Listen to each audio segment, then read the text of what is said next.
We're the only district of the 5 in Ohio that are actually making use of this type of technology to date. We respect your time. Your time with your families is precious, and your jobs are what allow many of us to be able to do Rotary.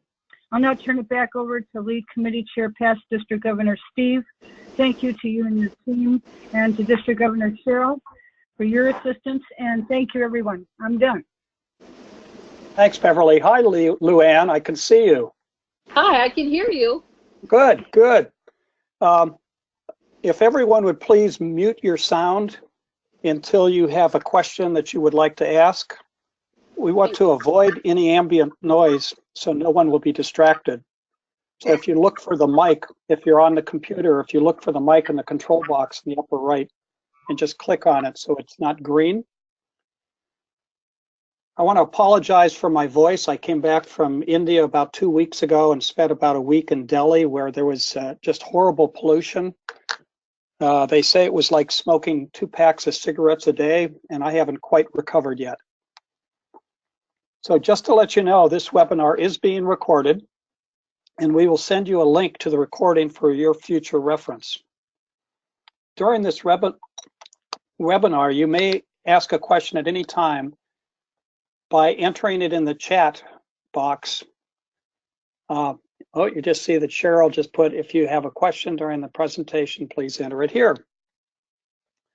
DG Beverly and I want you to know that this is part of an ongoing process of support that began with Pets One in the fall and will include all Ohio pets and the District Leadership Development Assembly, formerly known as the District Training Assembly, along with support from your Assistant Governor and district leadership whenever you need it.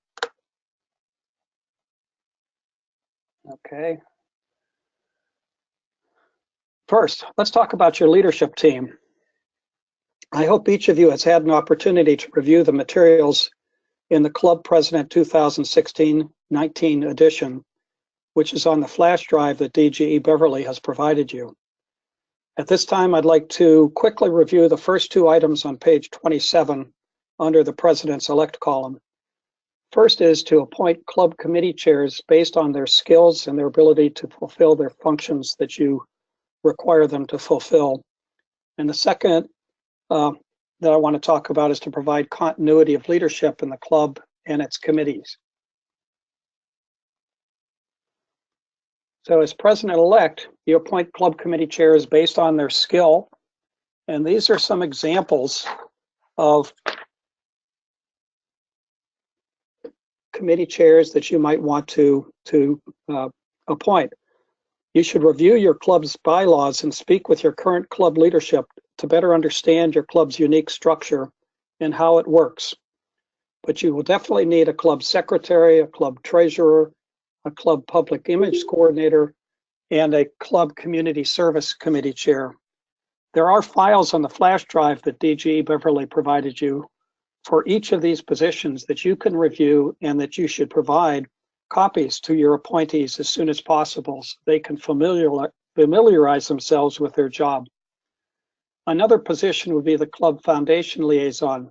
For some clubs, both the club community service committee and the club foundation committee are combined as one because they both have to do with ability to do service above self. There is a file on your flash drive covering the Rotary Foundation, and this file should provide any questions, should answer any questions you have about the foundation, and will provide guidance to the foundation liaison. At this point, I'd like to say that there are people at the district leadership who are ready to provide support to each of these clubs' positions, and we will be providing support at the District Leadership Development Assembly for them. But anytime any of these people have a question, they could go to the Assistant Governor or they can come to Beverly or to me, and we'll make sure that we get support for them as soon as we can. You should also consider appointments to your club's board, and that varies a lot from club to club. Now, I want you to choose the best people you think will be able to help implement your vision and plan. Talk with the current and recent past club presidents about who is in the positions right now and who they think might be good as you move forward. Do remember that continuity is good because it helps the club, but change may be best, and that may require asking someone to step down. This could be quite difficult for you and for the club, but when it's in the best interest of moving the club forward, it is critical that you facilitate the change in a way that does not create conflict. You might ask the person to help with the transition, to support the person who is coming in, or to take a different position in the club, and do think about how you might honor their service. Be positive about what they have done and about what they have contributed.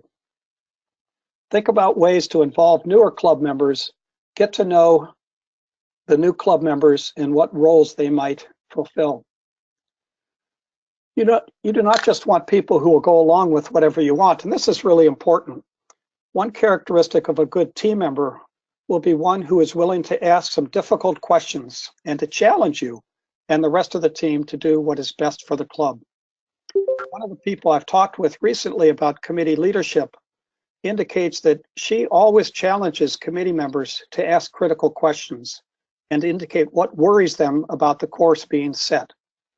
You need to make everyone understand that you are open to constructive criticism. This will only help your club.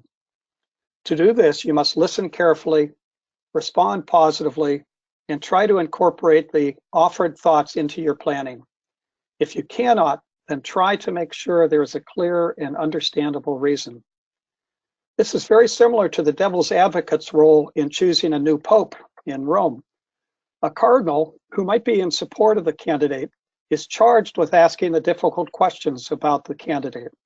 And it's only when those questions can be responded to very effectively that the new pope is chosen. Oops.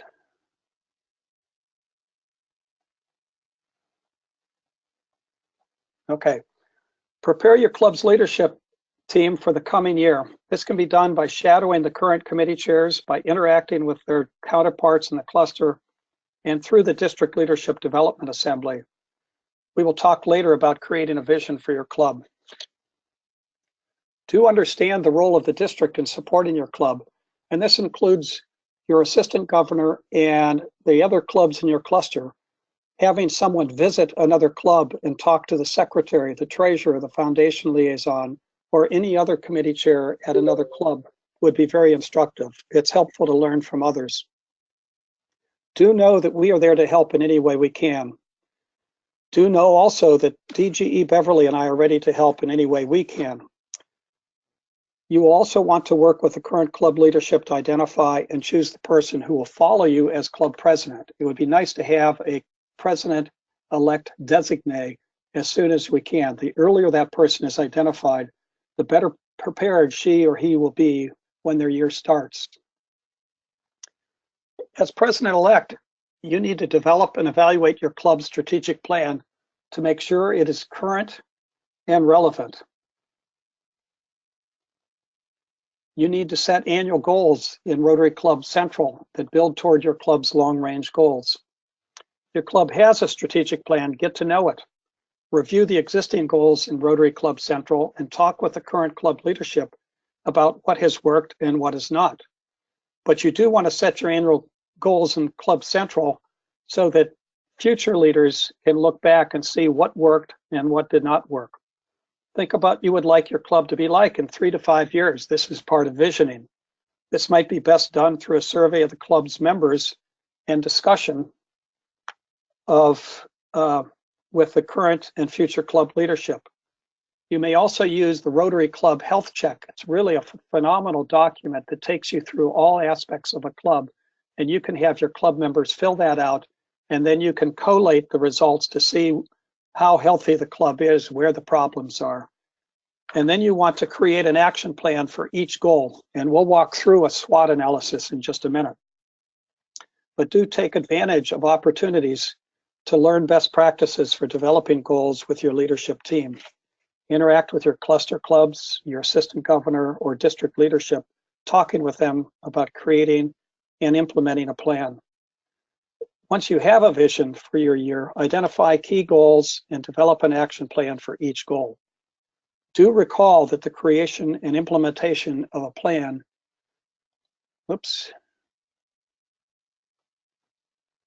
do recall that the creation and implementation of a plan will help create members who are aware of club goals and willing to work to achieve them. That will increase members' engagement. It'll prepare future club leaders, and it'll create a vibrant club that is fun to belong to. You might engage your club or subgroup in a strength, weakness, opportunity, threat analysis for each of the major goals. So here's an example of a SWOT analysis of a long-standing fundraiser.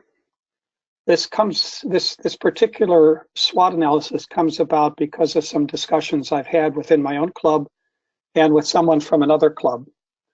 So the strengths of this long-standing fundraiser is that it is an event that's known in the community.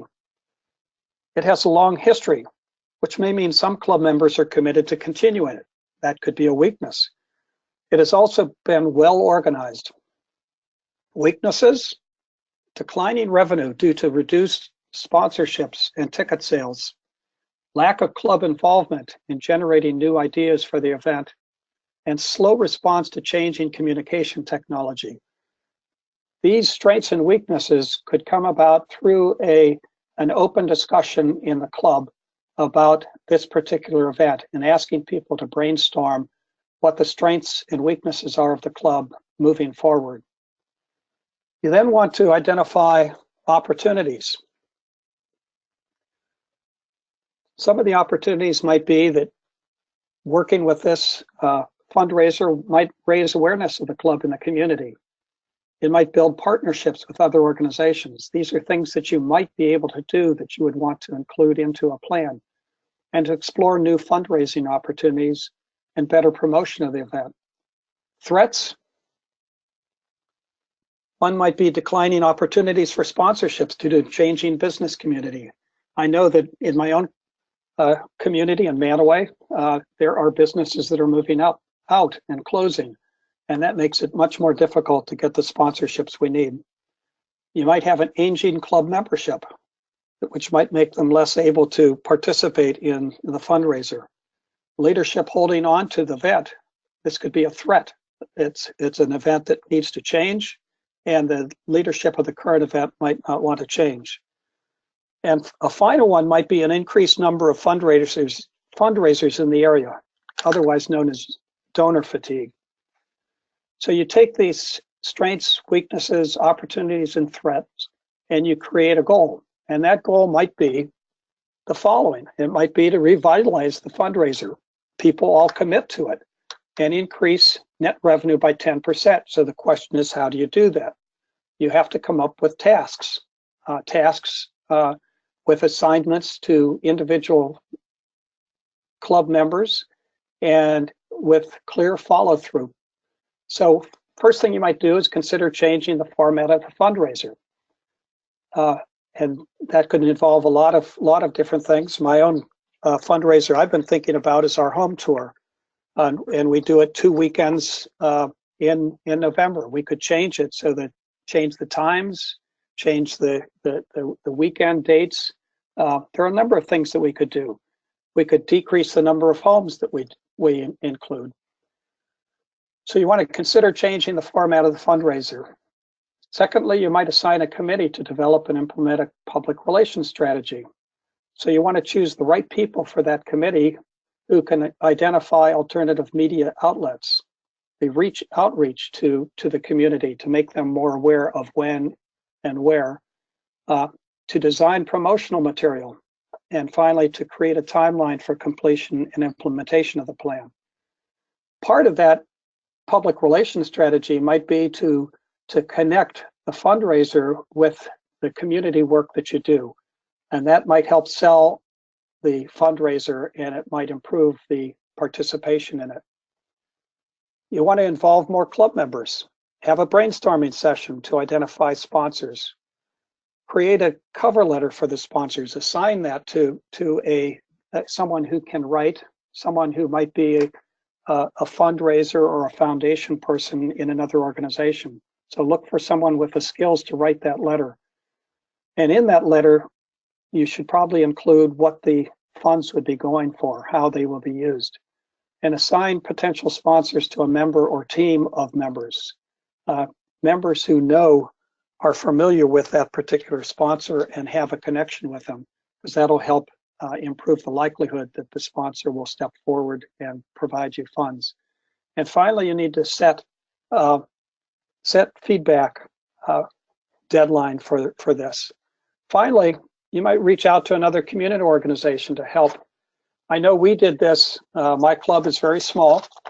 We have 11 members, and we are an aging club.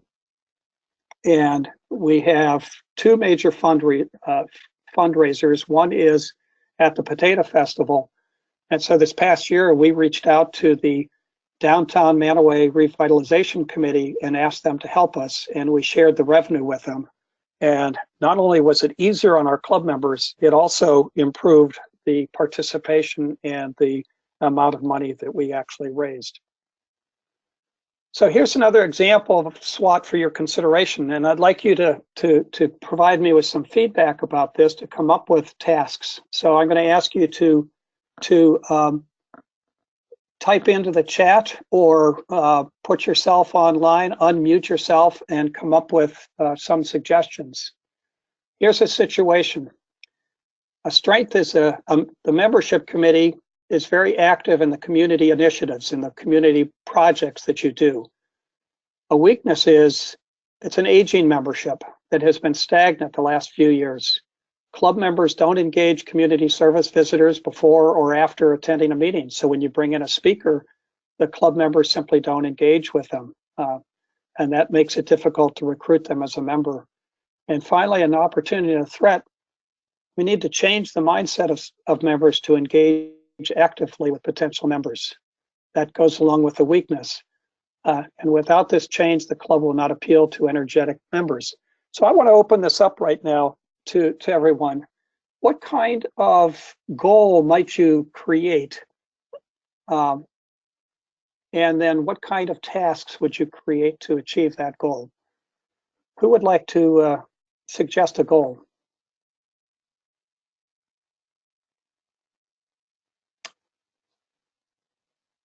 Someone, please.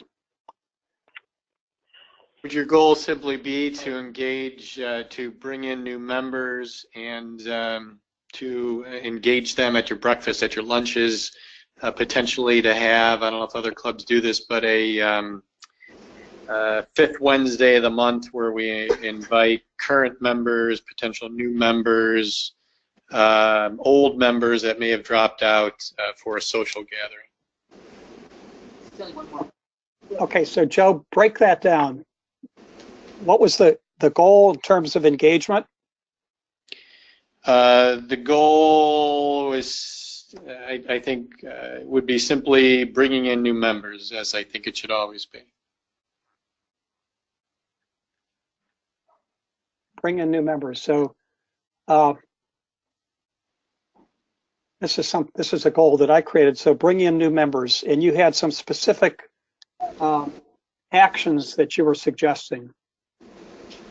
One action, have a social gathering. What we do every fifth Wednesday is we head out to a local bar and restaurant. We invite potential new members, current members, and old members to join us. And that allows current members to socialize with new and old, potentially bringing new members in. Okay, and Luann, you have something you want to add? Well, just membership was the first thing that came to my mind. You know, I just received an email saying we only had 8 people at the last meeting and 6 at the one before that. I mean, just membership is a key issue with, I think, all of our groups, at least ours anyway. And so just to have any suggestions on building the membership is really appreciated. And I think that's a great idea that was just brought up. Okay, so both of those, both Luann and Joe, there's something common that might be between the two. And the question is, how do you increase the involvement of club members in this activity? How do you go about ensuring that you would have club members come to your club meetings or come to the social gathering? How would you do that? Well, with our club itself, we've been talking, even though I'm not, in Ohio at this time, we've been talking about teaming up with a community garden. And I don't know about getting new members, but I think it might actually energize the members that we do have, and so that they would invite others to come with them. So a community garden, I'm hoping, is what's going to be kind of kicking off our club to reaching out to communities. I mean, we have to have something interesting for people to do. Right. And maybe this is what it is. And so I'm kind of excited about, the spring and starting a community garden and, working together out in the community. If we come with new people, that's wonderful. But it would be, we are going to work with another group. It's called My Neighborhood Community. And, but to also spark the fire under our members that we have at this time to say, oh, that's why I joined Rotary. That's an exciting thing, and maybe this person would like to do that too. We just need more. I think in our group, we're looking for more hands-on and to make a direct connection with our community. So that's kind of where we're leaning. Sounds good. Now, both Joe and Luann, both of those events, the social gathering and the community garden, would potentially require current members to invite someone else. How do you go through that process of encouraging current members to invite somebody to those events? Well, I don't know what process it's going to be, but when we just get started and you start having fun and doing what really is your passion, and that should be like Rotary-minded events, you talk about it to people, you talk about it to your friends, and then you invite them. Would you like to join us? I think my club number one, is we don't have a habit of inviting speakers to join us, and I think we should. So maybe with this community garden, it might be the beginning. It's small, but it might be the beginning of our group starting to reach out to the people we know and say, hey, I do this. Would you like to join us? And it's small, but it's a step. Joe, I want to come back to you about that social gathering. You bet. Do you charge your current members to invite someone to the social gathering?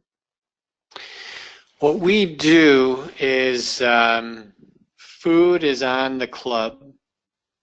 First drink is on the club.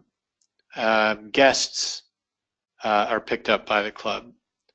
It still comes down to something you brought up, that you got to encourage club members to invite folks. And I think for one, as leadership, president should always invite someone new.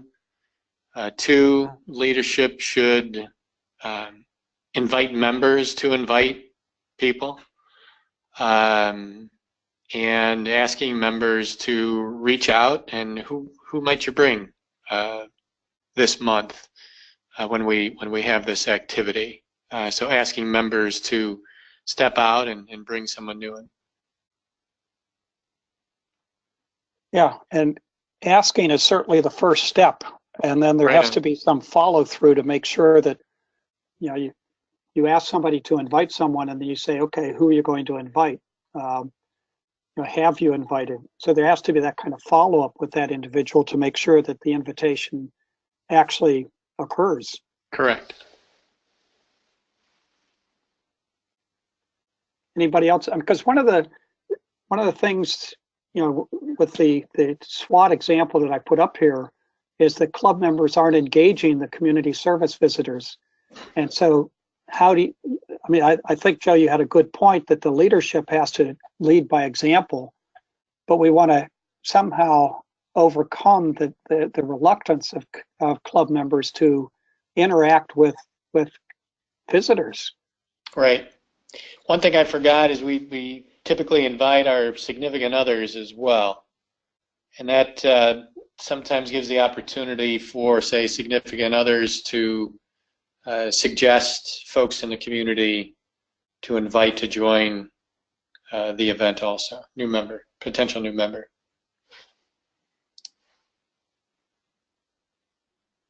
Anybody else have a?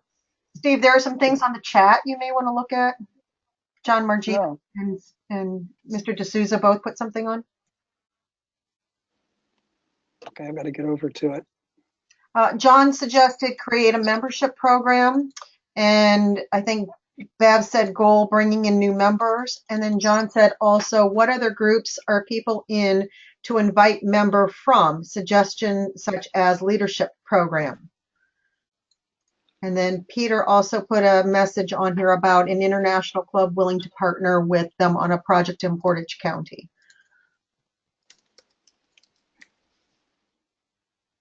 Peter, I don't know, can you unmute and tell us a little bit more about that international club concept?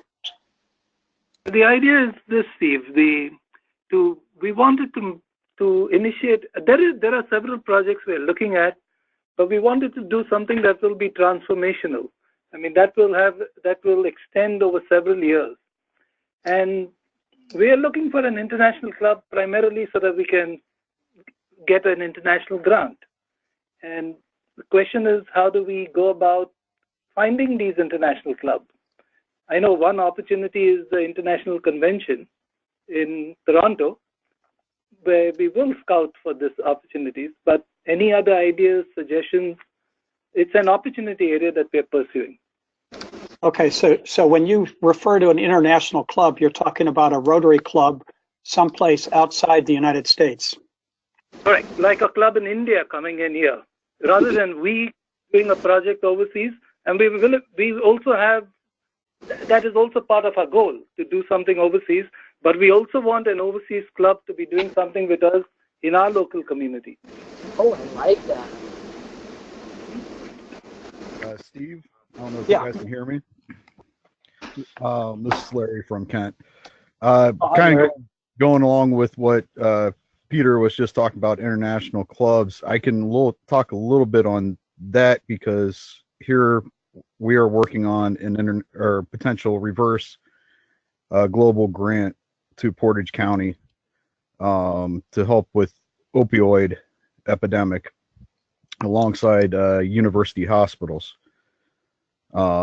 We've reached out to 2 international clubs, one that we use in El Salvador already. We are also reaching out to a club in, I want to say it's London, over in England, to do a potential reverse VTT with training techniques that they have kind of proven over there. Peter, if you want to get in touch with me, I'd be more than willing to talk through with you. I think we're getting a little bit off the track of what Steve was looking at here. Well, I mean, the question I might have for you, Larry, is I'm presuming that your club, the Kent Club, has fairly extensive interest in doing this. Absolutely. Yeah, At this and point. because that's one of the, when we look at the SWOT that I put up there, is how do you stimulate your club members? How do you engage them in a project of this sort? So I might go back to Peter and say, how do you identify what the project is? And even before you get an international partner, how do you get your club committed to a particular project? Well, we had, Steve, speakers come to our club who've spoken about projects which have kind of kindled interest in the club. The Haven, which is happening somewhere in the border of Kent and Ravenna, we had a speaker come and tell us about it, and many in our club were interested. So we are just getting started in looking at this club, and it's Larry, right, from Kent? Yes. Yep. Yes, Larry, I will reach out to you. Sounds great. Because looks like they're on a similar wavelength in the sense that opioid is a component of this project, but there are other things too. Excellent. And So- I would like to know from you, how did you identify these clubs? I know in El Salvador you already have a project established, but in London, how did It's the club in El Salvador is the one we do our water projects through. So we've had a long history, about 20-year history with them. The one over in England, it just happened to come through a connection with university hospitals of a medical professional over there they had association with that is in Rotary. okay. If I could add to the conversation, Go ahead, Luann. okay, thank you. We do have a connection with a club in India, and our connection became about because of a doctor here in our hometown. And when he was home visiting in India, and he went to his brother's Rotary meeting and tried to make a donation, they said, if you take that back to the United States, you know, we could make more. That could be of more value in that process. So we do actually have an international club in India that we've had a successful 2 nice international projects done, and at least probably a 10-year relationship with. And that's how it was, basically through a doctor, and we had that kind of connection through his brother.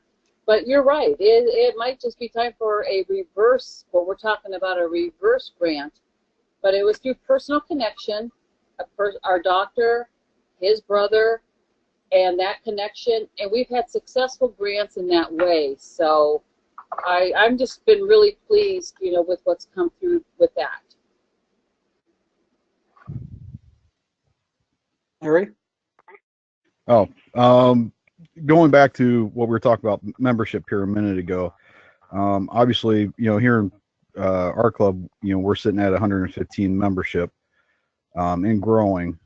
You know, what we did was, I want to say about the beginning of last year, as we were looking at our strategic plan, we put a membership drive on, which we went out and we looked at organizations like the JCs, the Junior Chamber of Commerce. We looked at Kent State with young professionals coming into Kent State, and local other businesses such as Amatech and Davy Tree, to see who we could bring in. And our focus was, for the most part, on younger professionals. And over the last year, we've invited them to meetings where, you know, we kind of know our speakers almost 6 months out for each month.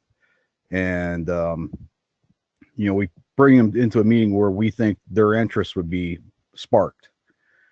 And, you know, and from there, most of them usually come back meeting after meeting to see, you know, our next speaker, and then also to see what we are going to be doing as a club out in the community, because we do several events, especially in the spring with the JCs. And we get them involved that way. Some of them start volunteering before they're ever a member with us. But we've brought, I want to say, 6 individuals under the age of 35 in the last 6 months. So, you know, our numbers are increasing. We have 4 more right now just waiting for approval. All of them under the age of, I want to say, 45 right now. So we're trying to keep, you know, our membership, you know, has been that aging membership for a long time. We are very focused on bringing in the young leaders, because obviously that is, for any club, you know, that's their future. So I really like that. I like that in terms of the goal that you set and the process that was created. And I'm wondering if, I mean, it sounds like once a person has been identified, you have somebody working with them to understand what their interests are, and perhaps is assigned to them to make sure that they come to the right meeting, and perhaps sits with them to continue with their engagement in the club? Yeah, it's usually their direct sponsor, whomever has brought them to the attention of our club.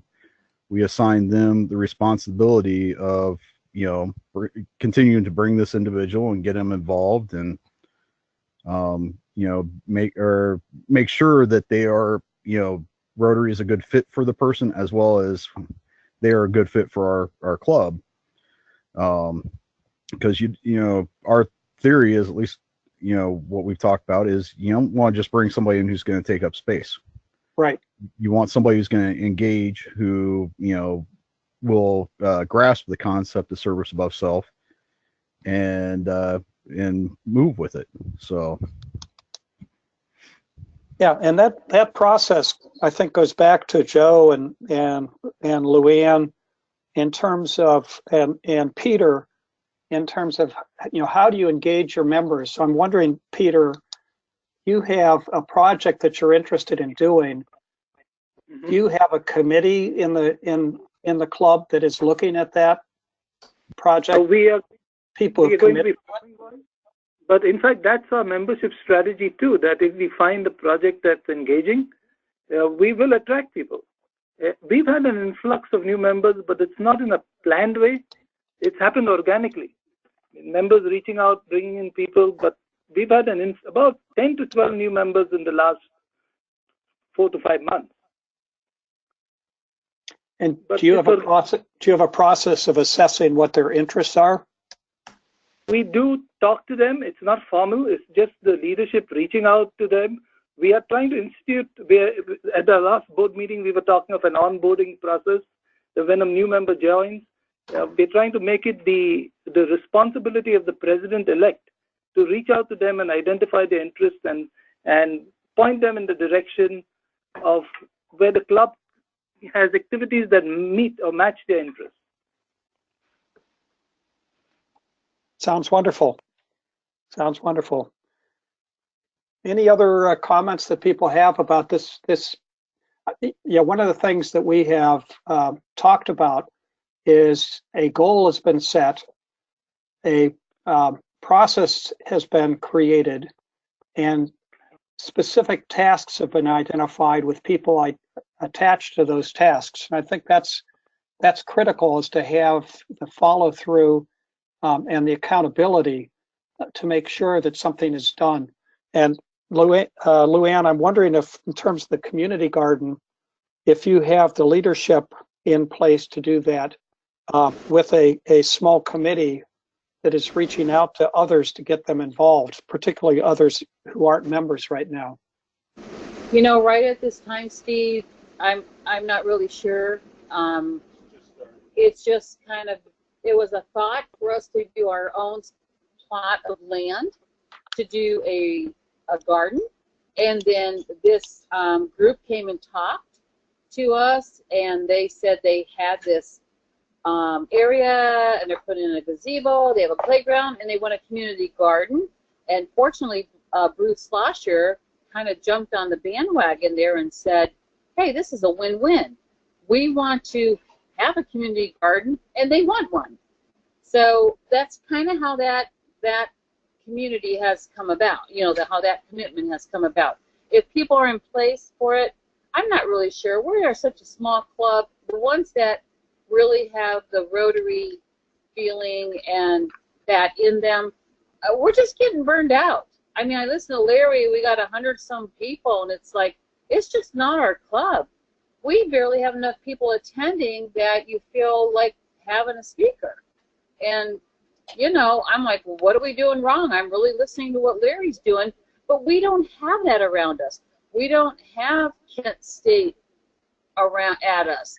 We don't have these things at our fingertips, and it's like, my God, I just feel like I'm really doing something wrong here, because that I'm happy that group is building, but we have wonderful people in our group, and we could do a lot with a small amount of people.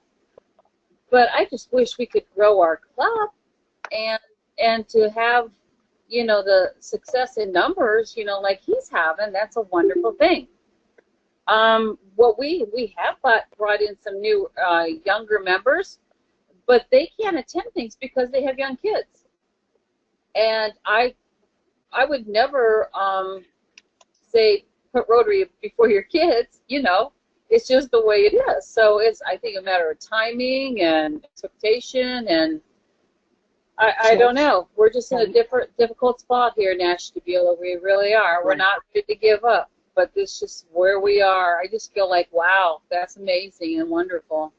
Yeah, I mean, Luann, it sounds like some of the issues with your club are the same ones with my own club, which is a club of 11 people in a community that's not thriving.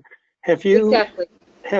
So a couple of things that come to mind. One is working to develop that partnership with another organization and working with them to achieve, you know, the goal of the community garden and getting good publicity out of it. I mean, that's something that you want to do, is get that public relations going so that people know that that's a project of Rotary as well as the other organization. And the other thing I was thinking of is, you know, you can do, there's a lot of flexibility available for meetings.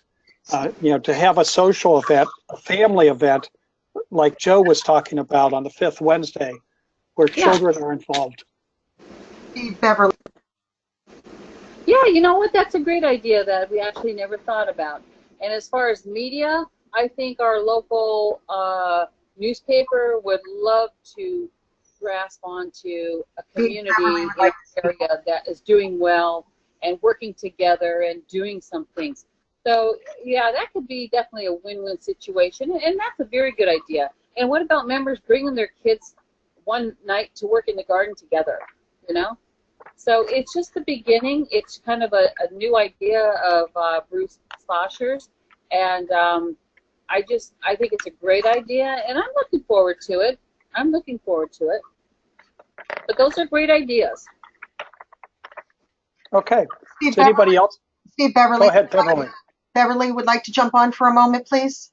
Yep. Steve, I'd like to address what Joe Rogers was saying.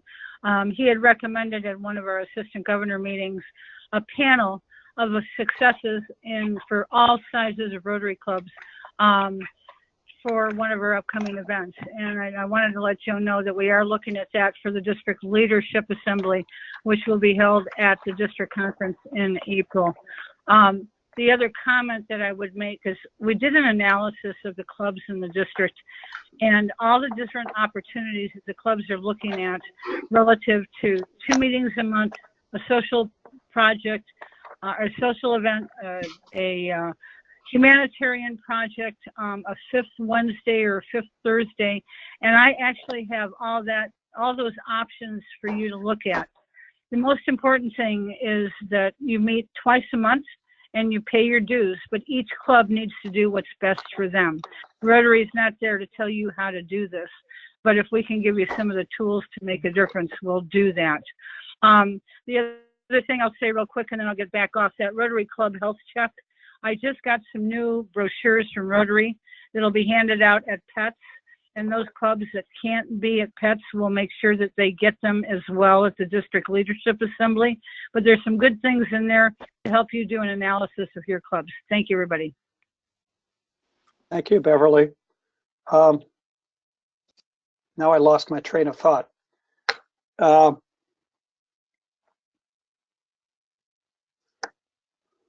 I'm going to go to, we do have All Ohio Pets coming up on March 9th and 10th. There are some wonderful speakers that are coming to All Ohio Pets in Columbus.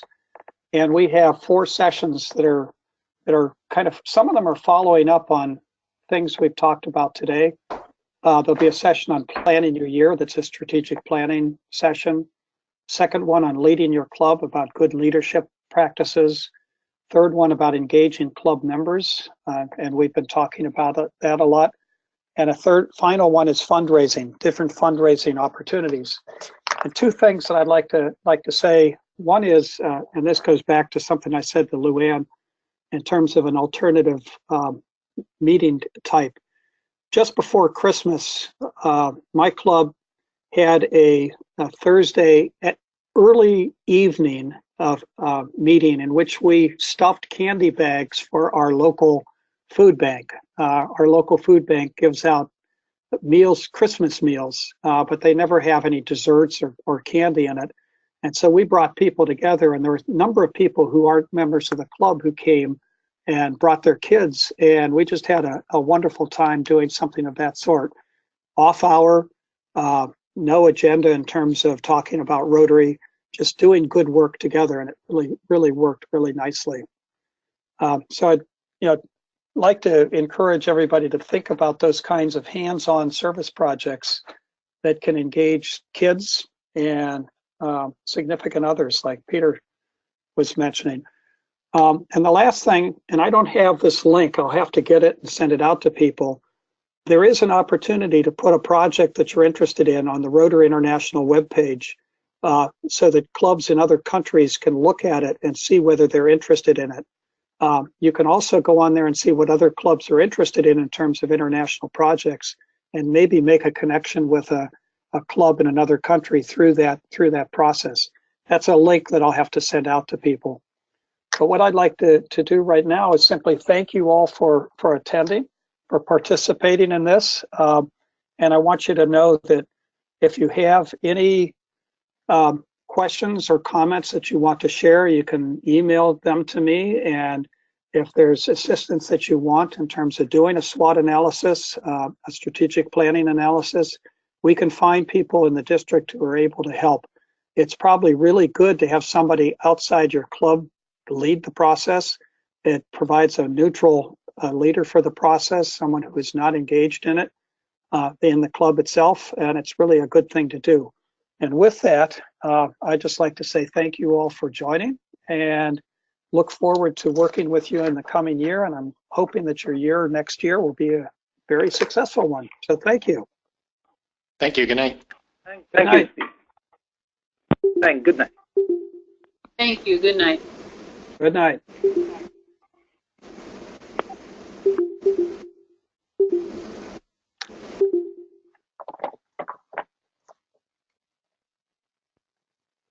Steve and Bev, are you still on? I'm still on. Okay. There was one person on that I don't know who it was. I don't know it was Jim. I know Barb came on.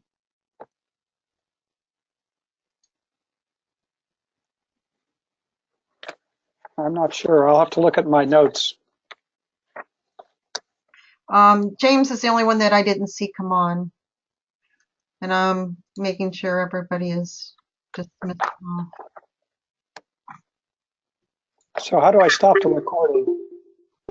1 second, I'm going to just make sure everybody's off here, other than the three of us.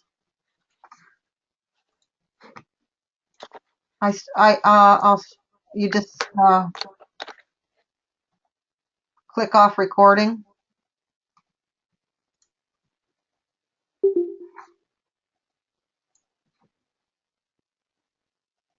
I'm clicking on the red thing, but it's not doing anything. Okay, I'll pause it.